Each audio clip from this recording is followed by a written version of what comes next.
Bíblia. Deus abençoe, e assim também toda a nave do templo. Que Deus abençoe a todos. Leamos a palavra de Deus. Eu gosto de fazer uma leitura responsiva, ou seja, eu leio o primeiro versículo, que no caso aqui vai ser o 17, a igreja lê o segundo, e assim sucessivamente, até o versículo de número 26. Combinado? Amém? Então eu vou ler o 17 e assim sucessivamente. A epígrafe diz assim: a crucificação.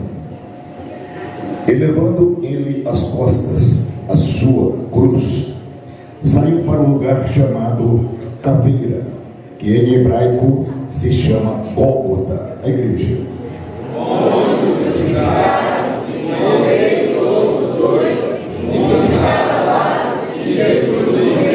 E Pilatos escreveu também um título e pô-lo em cima da cruz, e nele estava escrito: Jesus Nazareno, Rei dos Judeus.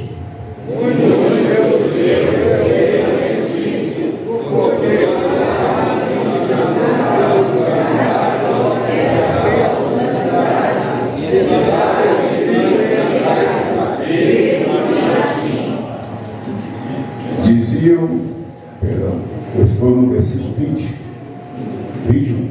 Diziam, pois, os principais sacerdotes dos judeus a Pilatos: não escrevas Rei dos Judeus, mas que ele disse: sou Rei dos Judeus. E a igreja? Respondeu Pilatos: o que escrevi.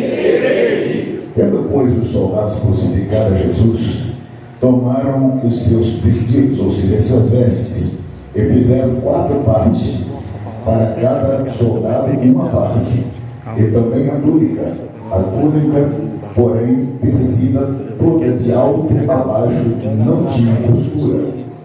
Disseram, pois, uns aos outros: não a matemos, mas lancemos sorte sobre ela, para ver quem será mais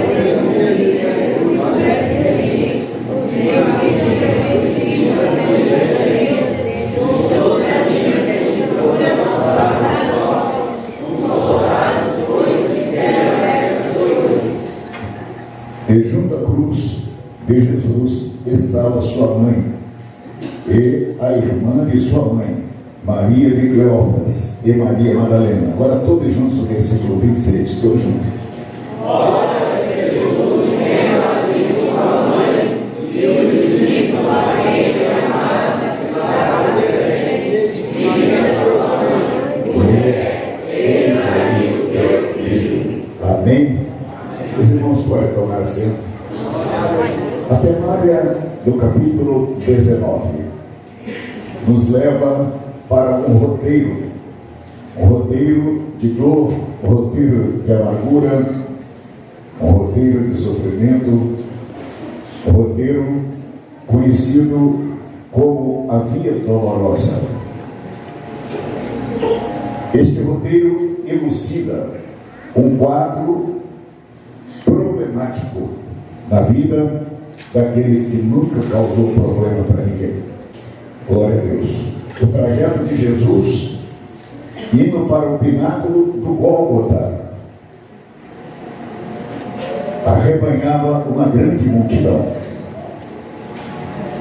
Esta multidão estava acompanhando Jesus em todo o seu percurso no decorrer dos 3 anos e meio de ministério.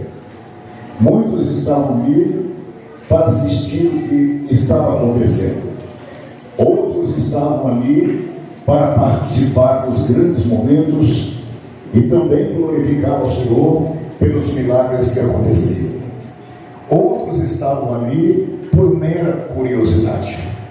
Jesus estava agora caminhando pela Via Crucis, observando no semblante de cada um quem era quem, porque ele observava até as profundidades da alma e a divisão das juntas e medula, e observava todos aqueles que receberam milagres, que as famílias foram abençoadas, aqueles que foram abençoados de outra forma ou de outras formas, como por exemplo na multiplicação dos pães e dos peixes. Ali estava o retrato de um ambiente de dor, um ambiente de sacrifício, um ambiente doloroso. Ninguém poderia passar por aquele processo como Jesus estava passando, tão pacificamente, sabendo do que iria acontecer mais adiante. Houve 12 vezes por ano a sentença da via crucial, a via da cruz, a via do sangue, a via do espinho, a via da coroa, a via dos algozes, a via daqueles que carregavam as suas chibatas e ficavam vibrando quando elas tocavam no lombo de nosso Senhor e Salvador Jesus Cristo. Todos nós conhecemos o texto áureo da Santa Ceia, escrito pelo apóstolo Paulo, quando ele diz: porque eu recebi do Senhor o que também vos ensinei. Paulo conhecia toda essa trajetória. O apóstolo sabia passo a passo da trajetória do Mestre Jesus. Então, ele agora, escrevendo aos Coríntios, no capítulo 11, a partir do versículo de número 23, ele começa a dar uma aula, explicando versículo por versículo, numa temática muito apropriada para este momento. E ele diz: eu recebi do Senhor o que também vos ensinei.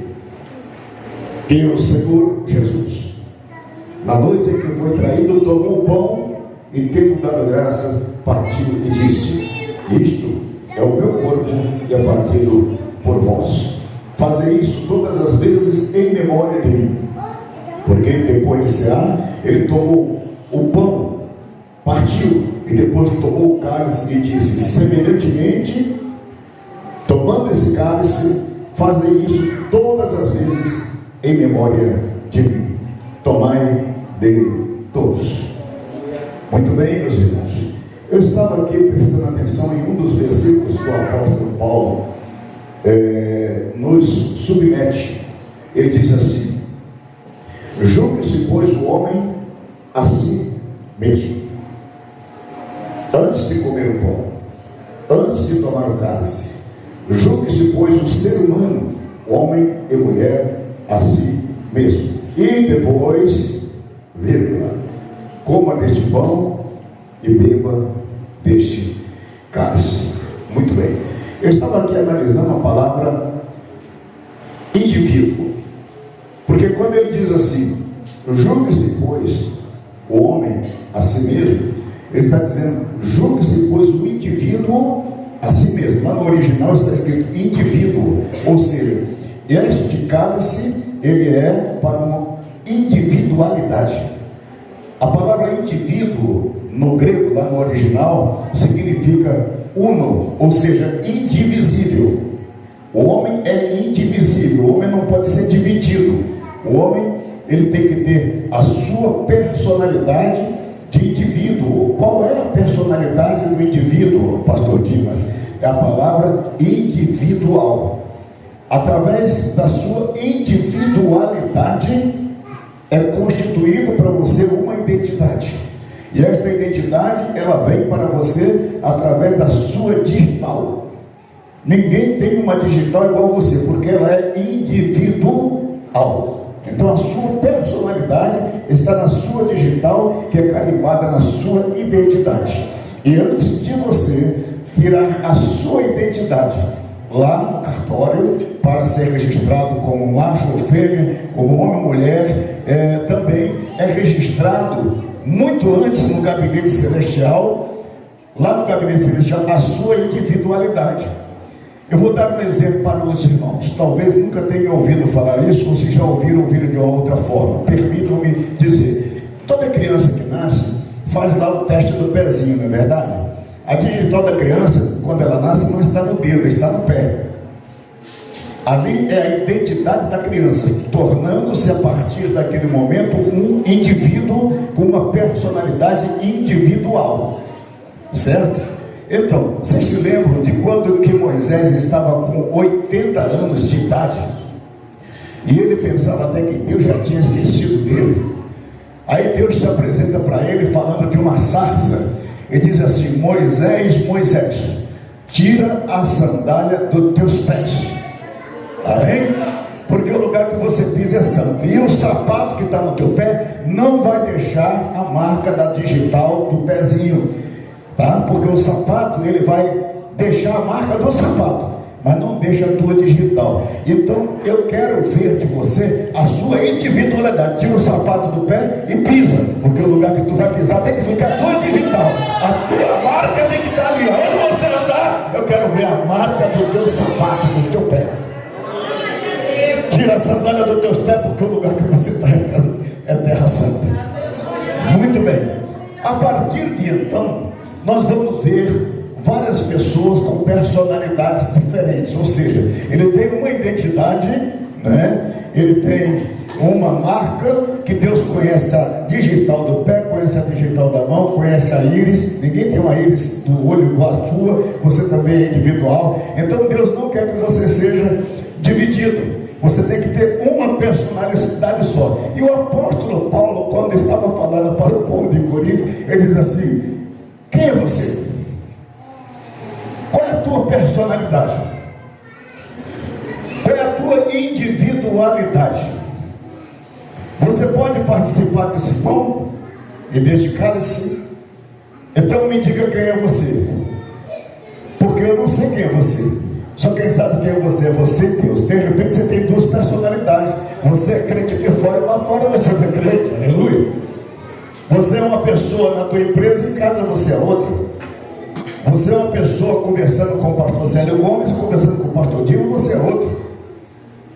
Na minha frente você me abraça, você aperta a minha mão por trás, você me mete um punhal nas costas. Você tem duas personalidades, ou seja, você é dividido.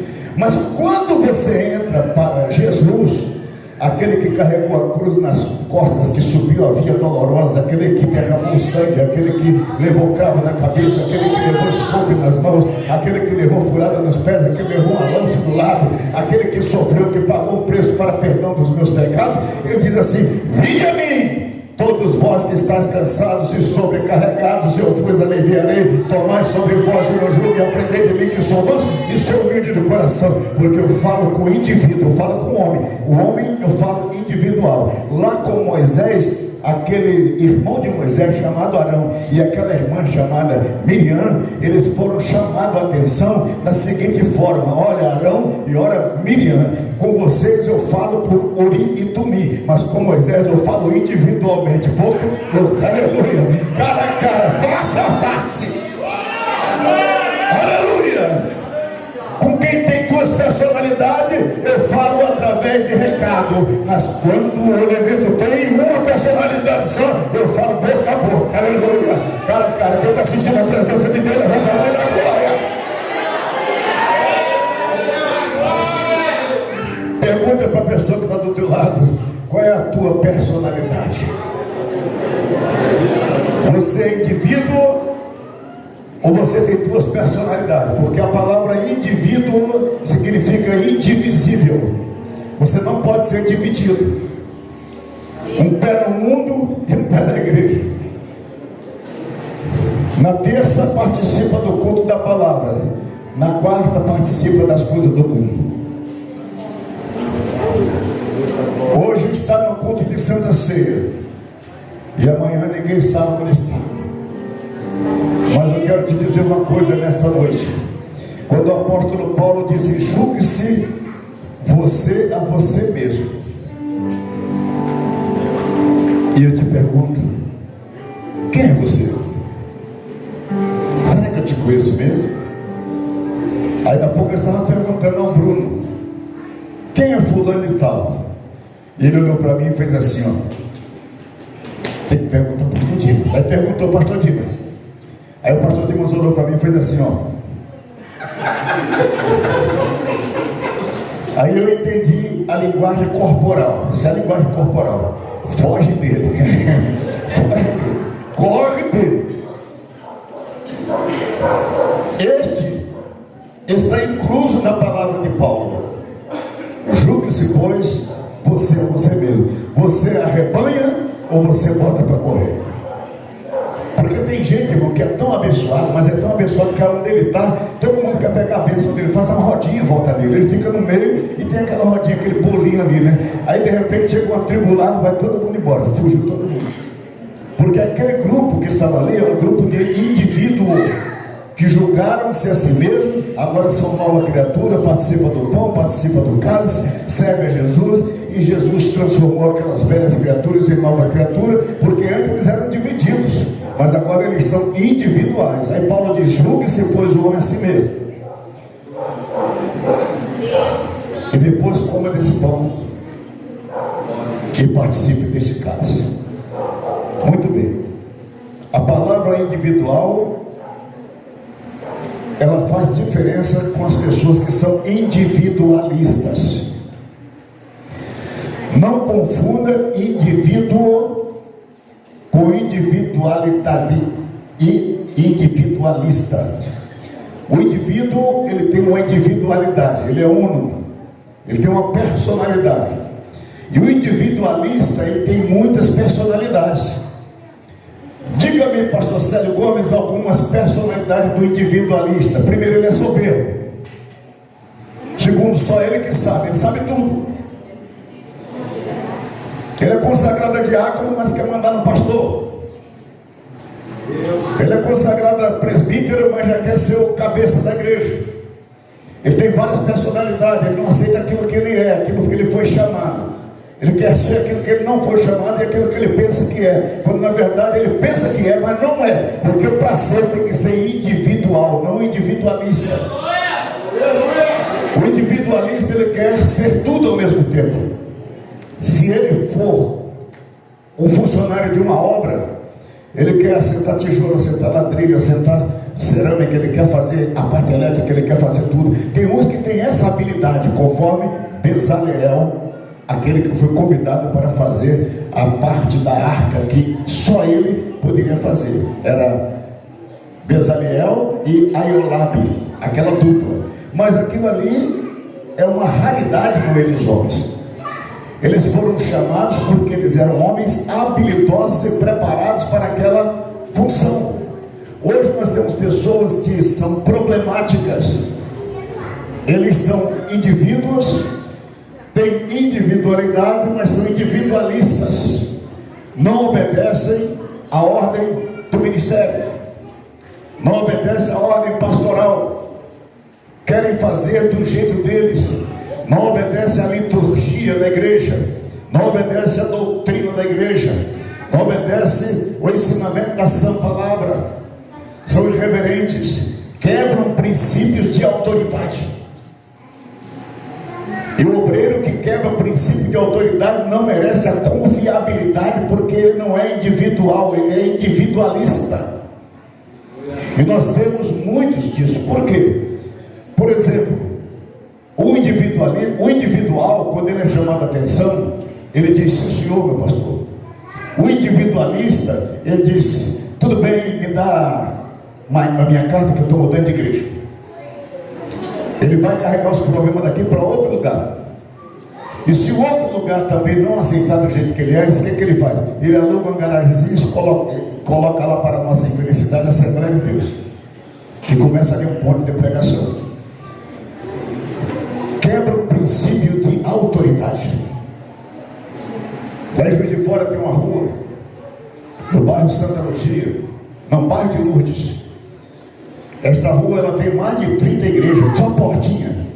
Ministério Chapa Quente, Ministério Fala Tudo, Ministério Deus Revela Tudo, Ministério Fogo Puro, Assembleia de Deus da água quadrada, da água limpa, da não sei o quê. E o que acontece? Você vai pegar a ficha desses indivíduos, eles não são individuais, eles são individualistas, eles não querem ser pastoreados, eles querem ser pastor. Você tem uma formação, você tem uma consagração, eles mesmos se consagram, compram papel, compram um diploma e montam suas igrejas, aí cumpre-se a palavra de Deus na vida dessas pessoas. Não julgaram a si mesmo, porque quando o homem tem vergonha na cara, a primeira coisa que ele faz é julgar a si mesmo. Antes de botar defeito nos outros, ele olha para o defeito dele. Antes de criticar os outros, ele tem que criticar a si próprio.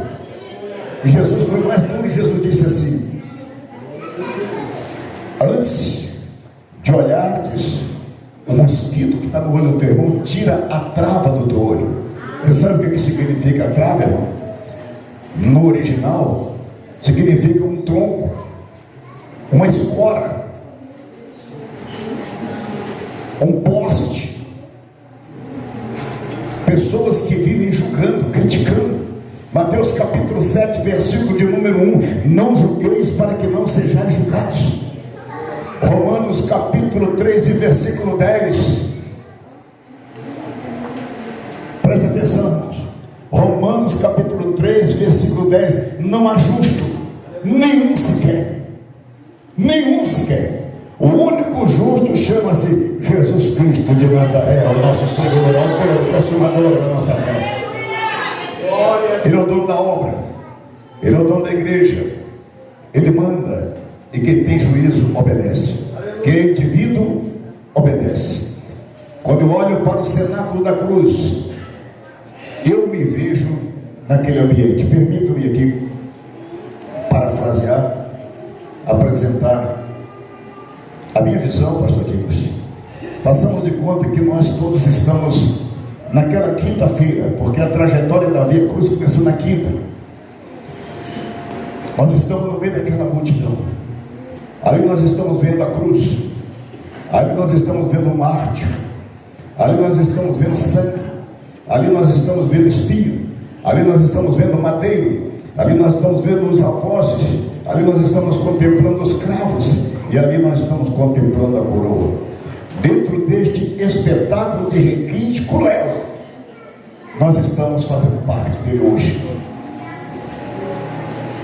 porque aqui está a mesa posta,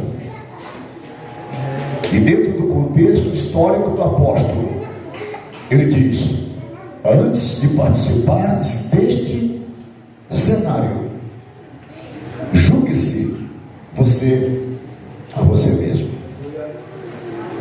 Julgue-se o homem a si mesmo. Julgue-se a mulher a si mesmo. Hoje nós vemos, através da tela da televisão,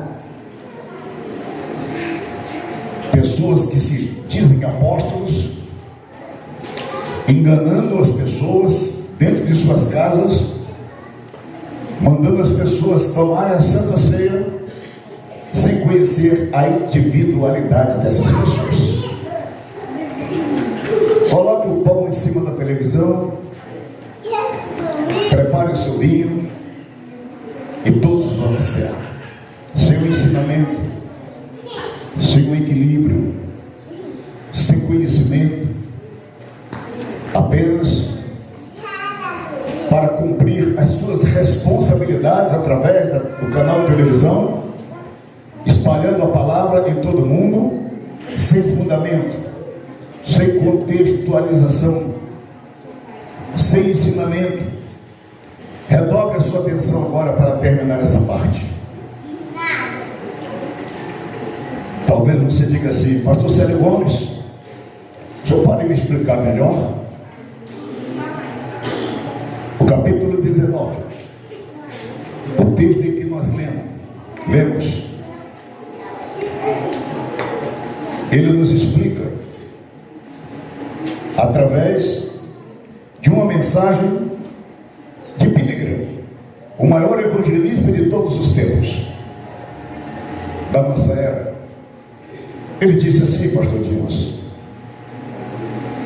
sempre estamos pregando e dizendo, Jesus Cristo pagou o preço através do seu sacrifício para perdão dos nossos pecados. Mas nós não deveríamos dizer apenas isso. Deveríamos perguntar a nós mesmos o que nós estamos fazendo para recompensar o que Ele fez por nós. Billy Graham, quando escreveu essa frase, ele estava dizendo: será que nós estamos julgando a nós mesmos? Será que estamos valorizando o espetáculo crucial da cruz? Se você chegar para essa pessoa e falar para ela: porque Deus amou o mundo de tal maneira que deu seu Filho unigênito para que todo aquele que nele crê não pereça, mas tenha vida eterna. Está sentindo a presença de Deus? Não. Isso aí eu já sei de quais são salteado. Jesus te ama, eu sei disso. Aceita Jesus? Eu aceitei desde quando eu nasci. Agora, se chega alguém e fala assim, desculpa eu usar o senhor como uma referência. Olha, fizeram uma macumba para você. Essa macumba é para destruir o teu casamento. E Deus está me mostrando que tem um laço de morte. Se você acreditar nisso, você vai ficar sem dormir hoje. Você não dorme. Amanhã você não dorme. A semana que vem você não dorme. Mas se eu falar para você, a senhora, Deus manda te dizer que as coisas velhas se passaram, tudo se fez novo. Vai entrar por aqui, vai sair por aqui. Você não vai dar crédito, porque é a verdade. A mentira tem mais força do que a verdade. E Jesus, sabendo disso, disse assim: os filhos das trevas são mais prudentes do que os filhos da luz. Eles acreditam na mentira, eles acreditam na profetada, eles acreditam na revelagem, eles não acreditam na palavra revelada, eles não acreditam na palavra inspirada, eles não acreditam na palavra que tem profundidade para curar, para salvar, para libertar, para arrebatar, para regenerar, para transformar. Eles querem oba-oba. Eles não querem o lenitivo, o azeite que desce do céu pingando como um antídoto conservador da carne para que o Espírito possa operar no corpo. Eles não querem uma palavra que diz: olha, a palavra é a verdade. Hebreus 4:12. A palavra, ela está entrando na tua alma, ela está purificando o teu espírito, ela está indo até a divisão da alma e do espírito. Eles não querem a pregação da palavra. Romanos capítulo 10 diz: a palavra está bem junto de ti, ou seja, debaixo do teu nariz. Só você baixar a cabeça assim, olhar aqui, está debaixo do meu nariz, só olhar. Vamos ver o que está escrito em Romanos capítulo 10, só para a gente fechar aqui essa parte, para depois a gente partir para a Santa Ceia. Romanos capítulo número 10. Eu gosto de mostrar, porque às vezes a pessoa não grava isso aqui é muito importante. Irmãos, a maior revelação está aqui, a maior profecia está aqui, a maior verdade que existe no planeta está aqui, na minha mão. Os 66 livros verdadeiros, escritos por mais de 40 homens inspirados por Deus, demorou mais de 1500 anos para ser transformado nesta enciclopédia que está hoje na minha mão e na tua mão. Vamos aproveitar essa oportunidade. Diz aqui, Romanos capítulo 10, a partir do versículo 1. Eu vou ler no texto para que os irmãos entendam melhor. Presta atenção. Irmãos, olha o apóstolo Paulo falando nos dias de hoje. O bom desejo do meu coração e a oração a Deus por Israel é para a sua salvação. Diga de novo: salvação. Fala: salvação. Você tem certeza que você é salvo? Aleluia. Só os que têm certeza da salvação, não é bom ter a mão para o céu e dar glória a Deus. Isso é muito importante. Os judeus pensavam que eram salvos, mas não eram. Presta atenção no versículo de número 1. O bom desejo do meu coração e a oração a Deus por Israel é para a sua salvação, porque lhes dou testemunho de que vocês têm jeito de Deus, mas não têm entendimento. Olha que coisa terrível. Quantas pessoas dizem: eu já li a Bíblia várias vezes, eu já li a Bíblia 8 vezes, eu já li a Bíblia 10 vezes. Tem uns que até exageram, falam assim: eu já li a Bíblia de joelho 3 vezes. Aí você pergunta assim: aonde é que está escrito a expressão que o apóstolo Paulo usa para dar a bênção apostólica? A graça de nosso Senhor Jesus Cristo, o amor de Deus nosso Pai e as doces consolações do Espírito Santo seja com todos aqueles que aguardam a volta do Senhor. Amém. Onde é que está escrito? Diz assim: deu um branco na minha cabeça, agora não sei. Mas eu já li. Onde é que está escrito? Vamos ver se é isso mesmo, se a gente marca hoje aqui nesse lugar. 2 Coríntios capítulo 13, versículo 13. Fechando aqui a nossa pregação. 2 Coríntios capítulo de número 13 e o versículo de número 13. Toda a igreja de pé em nome de Jesus, para não atrapalhar agora a cerimônia da Santa Ceia. Por favor, toda a igreja de pé. Coloque na mão do seu irmão. Depois eu vou contar aqui com a ajuda do Josué, tá? Vou fazer 11 perguntas para o Josué, tá, Josué? E você vai me